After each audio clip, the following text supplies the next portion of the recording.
아니 안 찍었어. 지금. 자, 이지선의 이슬고의 한 자리에서 부부의 이야기를 이제 출국 직전에 막 이제 이야기를 뽑아내고 있습니다. 저의 멘토이신 이정희 권사님의 사실 실질적인 멘토, 나의 멘토의 멘토, 찐 멘토 조영선 권사님, 이정희 권사님의 부인 되시는 조영선 권사님과 얘기 나누겠습니다. 인사하시죠. 안녕하십니까. 이 자리 오기 전에 식사하면서 권사님의 이제 과거를 제가 막 캐다가 너무 이거는 좀 같이 나누었으면 좋겠다 하는 얘기가 있어서 이제 카메라 앞에서 얘기를 다시 한번 해보려고 합니다. 자연스럽게 아까처럼 해주시면 돼요. 6살에 만난 사람과 26에 결혼을 했어요. 20년간 연애를 하고 아까 얘기 들었지만 20년간 연애는 아니고 6살에 처음 만나고 어떤 연애 감정을 느낀 거는 이제 요즘 애들이 이야기하는 썸 이런 것들은 고등학교 1학년 말 정도 됐다고 부터 고2 때 이제 교회 그 임원을 같이 하시면서 아까 이제 이정희 권사님 얘기를 들어보니까 남편 대신 이정희 권사님은 5학년 때부터 찍었다. 선생님을 찍었다. 그래서 운명처럼 그렇게 어린 시절에 만나서 쭉 지켜보던 교회 친구와 26에 결혼하셨었죠. 뭐 중간에 다른 사람 끼어든 사람 없었죠. 네네. 끼어든 사람 없이 깔끔하게 그렇게 권사님이 그때 이제 사랑으로 결혼을 택하시면서 버리신 놓으신 많은 것들이 있었잖아요. 그 얘기 잠깐 할까요, 좀? 뭐 지금 같으면 뭐 다 잡고 할 수 또 있었을 텐데 그 당시 그러니까 제가 아직 어렸고 또 사회적인 어떤 그런 분위기도 있었고 그 당시에 학업과 뭐 육아 혹은 결혼 생활 병행하는 게 그렇게 지금처럼 흔하진 그렇죠. 않았던 때였던 것 흔치도 같아요. 않았었고 그렇죠? 또 제가 결혼과 동시에 부모님을 모시면서 살았어야 되는 그런 입장이었기 때문에 신혼 처음 결혼하면서부터 바로 네. 시부모님 두 네. 분과 그랬기 때문에 뭐 제 것을 가지려고 한다라는 게 쉽진 않았어요. 그래서 그런 것들을 포기하고 결혼을 했죠. 너무 좋아서. 좋았죠. 네. 그렇게 오랜 기간 동안 네. 남편을 알고 연애를 했음에도 불구하고 제 것을 다 포기한 그런 상황의 결혼이었음에도 불구하고 네. 결혼을 해서 자다가 눈을 떴는데 옆에 남편이 누워있는 걸 보면 막 혼자 이렇게 막 웃으면서 드디어 내 것이 되었다 막 이런 근데 되게 좋았어요. 도저히 알 수 없는 세계지만 아무튼 왜 그랬는지 몰라요. 아무튼 그러셨구나. 되게 그 좋았습니다. 정도로 좋았어요. 한 3년쯤 되니까 대부분의 사람들처럼 그렇죠. 변화가 왔다. 네. 저에게도 네. 뭐 똑같이 어떤 그런 호르몬이 이제 더 이상 생성이 안 된 건지 아무튼 3년 작동을 하지 않는 3년쯤 지나고 나니까 그래도 오래 간 거래요. 그것도 그 시점이 되니까 후회가 밀려오고 내가 놓은 것들에 대해서 그렇죠. 그리고 이거 내가 놓은 것과 지금 현재 내 상태 이런 것들이 이렇게 비교가 되면서 너무 좀 뭔가 이렇게 억울한 그런 생각들이 많이 됐어요. 그때 뭐 다른 사람은 모르겠지만 이제 저한테는 개인적으로 굉장히 그게 이렇게 크게 다가왔었고 이제 현실을 자각했다고 할까? 네. 그런 결혼해서 그 꿈에 들떠있던 네, 네. 그 시간들이 없어지고 현실과 마주한 느낌. 그때쯤에 자다가 눈을 떠서 남편이 있을 때는 어떤 감정인가요? 피곤해서 자다가 눈을 잘 못 떴던 것 같아요. 육아와 뭐 시부모님 모시는 것과 또 마지막 또 제가 논문을 그때 쓰느라고 그때는 자다가 깨서 남편 얼굴 보고 감탄할 틈이 없었던 틈이 것 같아요. 없이 그냥 골아 떨어져 주무시고 아까 잠깐 얘기 들어보니까 아침을 5번을 차려야 할 때도 있었다. 아침 식사를 각각의 사람들이 막 각각의 그렇죠. 것을 네. 어떤 경우에 네. 그런 순간들이 뭐 있었고 네. 몇 번은 아니었을 텐데 저한테는 그게 매번 5번이야 하는 그런 그렇죠. 느낌에 네. 짐 같이 느껴지고 요즘 애들 말로 하면은 현타가 온 거예요. 그렇죠. 그렇죠. 예. 그야말로 현타가 네. 왔어. 네. 그래서 그 현타가 왔을 때 제가 선택할 수 있는 길이 3가지 길이 있었는데 제일 첫 번째는 헤어지자. 세죠. 두 번째는 이 남자 꼬셔서 우리 따로 나가 살자. 세 번째는 그냥 이 현실을 받아들이고 살아가자. 근데 저한테는 앞에 그 2가지 옵션은 그 당시 저의 성장 배경, 가정 교육과 제 가치관에서 선택할 수 없는 조항들이었어요. 네. 그 마지막 3번째를 선택할 수밖에 없는 그런 운명이었죠. 네. 권사님의 삶의 가치관과 같이 그 관점에서는 네. 감내하고 사는 것이 나의 운명처럼 그렇죠. 그렇게 예. 네. 네. 세상 사람들 말로는 팔짱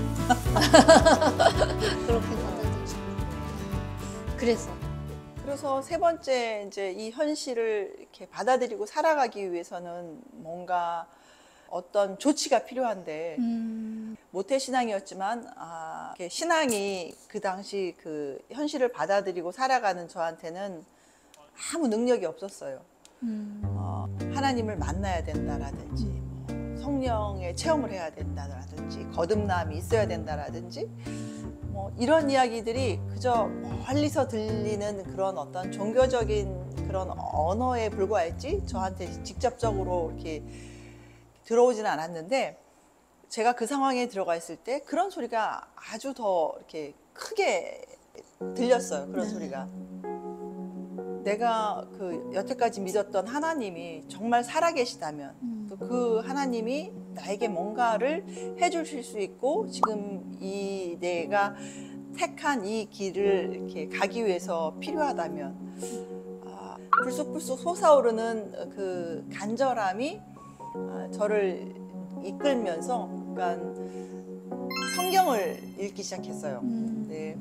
성경을 읽으면서도 이렇게 교만한 아주 철없는 그 역사학도로 이렇게 삐딱한 시선으로 창세기부터 네. 마치 예전에 그 역사 공부를 하듯이 그렇죠. 좀 그런 사실은 그 내면에는 굉장한 갈급함이 있었던 건데 교만한 시선으로 성경을 읽고 성경의 그 오자까지 이렇게 막 짚어내면서 이렇게 성경을 읽기 시작했어요. 제 마음 가운데 하나님 살아계시다면 제가 이 말씀을 읽는 동안 제가 이 상황을 받아들이고 내가 이렇게 이 상황을 살아가야 되는 그 이유를 알려주십시오. 그러니까 그 이유라는 것이 이 시부모님들을 제가 이렇게 사랑으로 섬길 수 있는 그 이유를 좀 알려달라고 이렇게 기도하면서 성경책을 이렇게 읽기 시작했어요.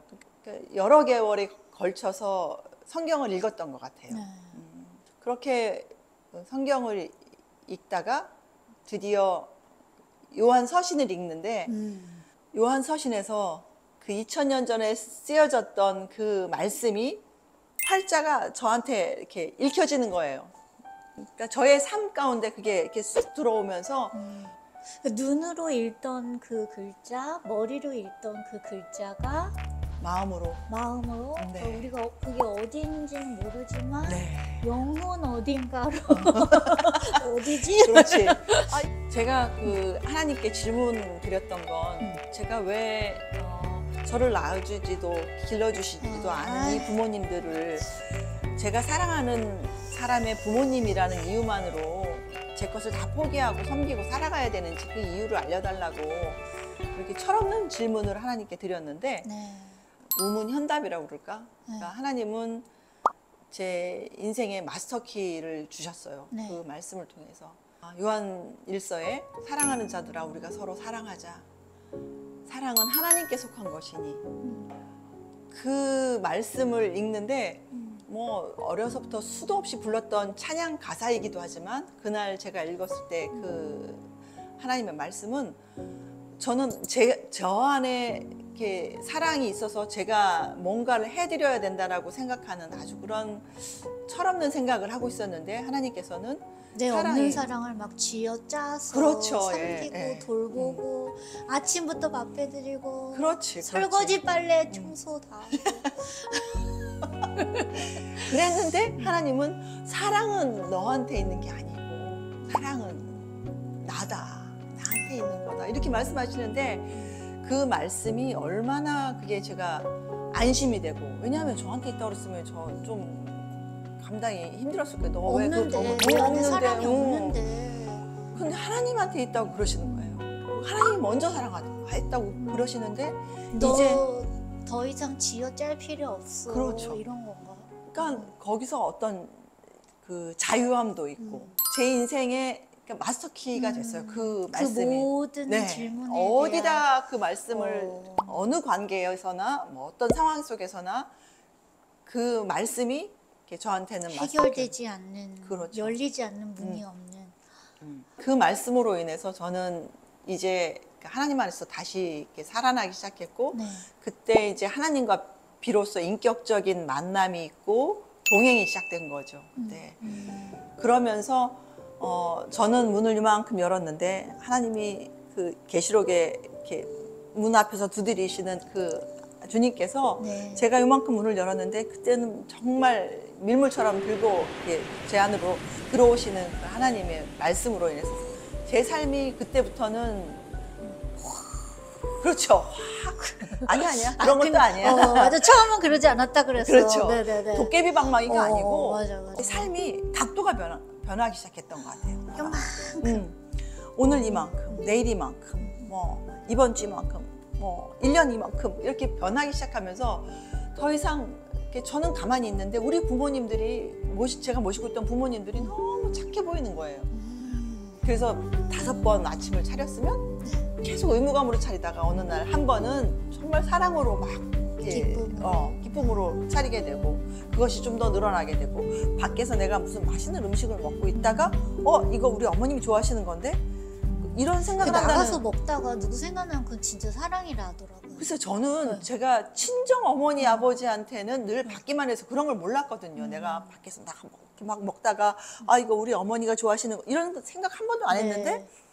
제가 그 이후로 밖에 나가서 뭘 먹다가 우리 어머니 좋아하시는 건데 이런 생각을 하는 저를 보면서 내가 변하고 있구나. 그런 깨달음이 들으면서 참 삶이 신나지더라고요. 그때부터는.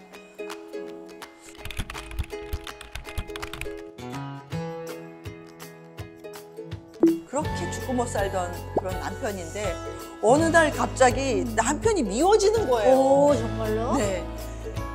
미워지다 못해 남편의 단점들이 이렇게 뭐라고 딱 얘기할 수는 없지만 단점들이 막 보이는데 그 전에도 있었던 건데 그 갱년기라는 그 시점에서는 그것이 얼마나 크게 부각되는지 그것 때문에 더 미워지고 그래서 또 그 미워지는 마음이 내가 드디어 미쳤나 보다.